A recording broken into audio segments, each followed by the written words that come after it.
Assalamualaikum warahmatullahi wabarakatuh. Selamat pagi, salam sejahtera untuk kita semua. Alhamdulillah, pagi ini kita bisa belajar mengawali tahun ajaran baru tahun 2021-2022. Pada hari ini kita akan belajar tema 1, organ gerak hewan dan manusia, subtema 1, dan muatan bahasa Indonesia. Mari kita mulai pelajaran hari ini. Mari kita baca sama-sama ya. Hari Minggu adalah hari libur sekolah. Namun demikian, menurut Edo, hari Minggu bukanlah hari yang harus dilewatkan begitu saja. Sejumlah rencana telah dia persiapkan, mulai dari memenuhi ajakan Penny untuk berlatih berenang, menemani Lani membeli buku, hingga pergi ke kandang kelinci. Dari sejumlah rencana tersebut, Edo lebih memilih untuk pergi ke kandang kelinci. Setelah membantu ibu membersihkan rumah, Edo pamit untuk berkunjung ke rumah Pak Rudi. Pak Rudi adalah peternak kelinci yang sukses di kampungnya. Kandang kelincinya sangat luas, terletak di pekarangan belakang rumah. Pak Rudi sedang sarapan di serambi belakang rumah dekat kandang kelinci. Serambi itu terbuka sehingga pemandangannya sangat luas. Udara pagi juga dapat leluasa masuk. Selesai sarapan, Pak Rudi mengajak Edo untuk melihat-lihat kandang kelinci. Edo senang sekali, dia melihat kelinci meloncat-loncat saling berkejar-kejaran. "Kamu terlihat senang sekali, Edo," kata Pak Rudi. "Benar Pak Rudi, saya senang memperhatikan kelinci-kelinci yang lincah meloncat ke sana ke sini," jawab Edo. "Memang demikian, Edo. Kelinci dapat meloncat-loncat dan berlari seperti tidak pernah lelah karena memiliki organ gerak yang kuat," kata Pak Rudi. Lihat percakapan ini ya. "Pak, lucu ya kelinci-kelinci itu. Bulunya tebal dan gerak-geriknya lincah. Kenapa kelinci bisa meloncat berlari dengan lincah seperti itu ya?" "Benar, kelinci dapat bergerak lincah karena didukung oleh organ-organ geraknya. Pada dasarnya, organ gerak kelinci serta hewan lainnya hampir sama dengan organ gerak manusia. Tanpa organ gerak, kita tidak bisa melakukan kegiatan apapun." Kita baca sama-sama ya. Organ gerak manusia dan hewan. Salah satu ciri dari makhluk hidup adalah bergerak. Secara umum, gerak dapat diartikan berpindah tempat atau perubahan posisi sebagian atau seluruh bagian dari tubuh. Makhluk hidup akan bergerak apabila ada rangsangan yang mengenai sebagian atau seluruh bagian tubuhnya. Gerak pada manusia dan hewan menggunakan organ gerak yang tersusun dalam sistem gerak. Organ gerak berguna untuk berjalan, berlari, melompat, meloncat, memegang, menggali, memanjat, berenang, dan sebagainya. Organ gerak pada hewan dan manusia memiliki kesamaan. Alat-alat gerak yang digunakan pada manusia dan hewan ada dua macam, yaitu alat gerak pasif berupa tulang dan alat gerak aktif berupa otot.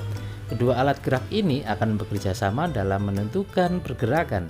Kerjasama antara kedua alat gerak tersebut membentuk suatu sistem yang disebut sistem gerak. Tulang disebut alat gerak pasif karena tulang tidak dapat bergerak dengan sendirinya. Tanpa adanya alat gerak aktif yang memengaruhi tulang, maka tulang-tulang pada manusia dan hewan akan diam dan tidak dapat membentuk alat pergerakan yang sesungguhnya. Walaupun merupakan alat gerak pasif, akan tetapi tulang mempunyai peranan yang besar dalam sistem gerak manusia dan hewan. Otot disebut alat gerak aktif karena otot memiliki suatu senyawa kimia yang membuatnya dapat bergerak. Pada saat otot yang menempel pada tulang bergerak, otot tersebut akan membuat tulang bergerak. Ayo berlatih. Teks berjudul Organ Gerak Manusia dan Hewan terdiri atas 5 paragraf. Masing-masing paragraf tersusun dari ide atau gagasan pokok ditambah dengan kalimat-kalimat pengembang. Ide pokok adalah gagasan yang menjadi dasar sebuah paragraf. Ide pokok disajikan ke dalam bentuk kalimat utama. Kalimat utama yang membuat ide pokok ini bisa berada di awal paragraf, di tengah paragraf, atau di akhir paragraf. Perhatikan contoh. Paragraf 1. Ide pokoknya, salah satu ciri dari makhluk hidup adalah bergerak. Kalimat pengembangnya, secara umum, gerak dapat diartikan berpindah tempat atau perubahan posisi sebagian atau seluruh bagian dari tubuh makhluk hidup. Berdasarkan informasi di atas, Temukan ide pokok dan kalimat pengembang dari masing-masing paragraf. Perhatikan paragraf kedua pada bacaan di atas. Mana yang termasuk ide pokok dan mana yang termasuk kalimat pengembang? Sudah tahu jawabannya? Ya, betul sekali. Yang termasuk ide pokok adalah dan yang termasuk kalimat pengembang yaitu pintar sekali. Berikutnya, perhatikan paragraf ketiga pada bacaan di atas. Temukan ide pokok dan kalimat pengembangnya. Sudah ketemu ide pokok dan kalimat pengembangnya?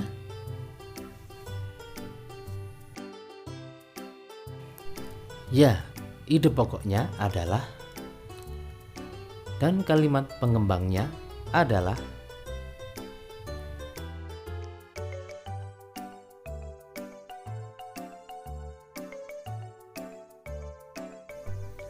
Berikutnya, kita belajar mengembangkan ide pokok menjadi sebuah paragraf. Ide pokok adalah gagasan yang menjadi dasar sebuah paragraf. Sekarang kalian tinggal menambahkan kalimat pengembang pada ide pokok yang tersedia. Nah, seperti ini contohnya. Organ gerak pada manusia dan hewan ada dua macam. Itu ide pokoknya. Kalimat pengembangnya, organ tersebut yaitu alat gerak pasif berupa tulang dan alat gerak aktif berupa otot. Kedua alat gerak ini akan bekerja sama dalam melakukan pergerakan.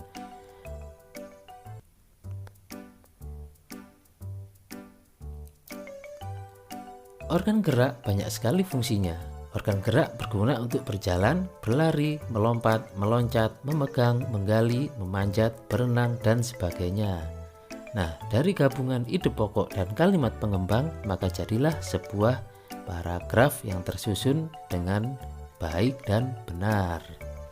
Nah, kalian sudah belajar menentukan ide pokok dari masing-masing paragraf bacaan organ gerak manusia dan hewan di atas. Sekarang kita belajar berdiskusi. Kalian boleh berdiskusi dengan orang tua kalian, dengan ayah kalian, dengan ibu kalian, atau dengan kakak kalian. Kalian diskusikan apa yang ada di kolom. Yang pertama, pengertian ide pokok bacaan. Apa yang dimaksud dengan ide pokok bacaan? Ya, ide pokok bacaan adalah gagasan yang menjadi dasar sebuah bacaan. Berikutnya, apa fungsi ide pokok bacaan?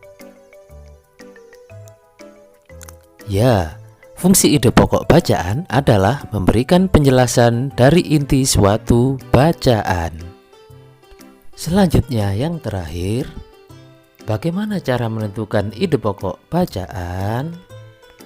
Ya, itu dia jawabannya. Sekarang kita simpulkan apa yang sudah kita pelajari hari ini. Kesimpulannya sebagai berikut.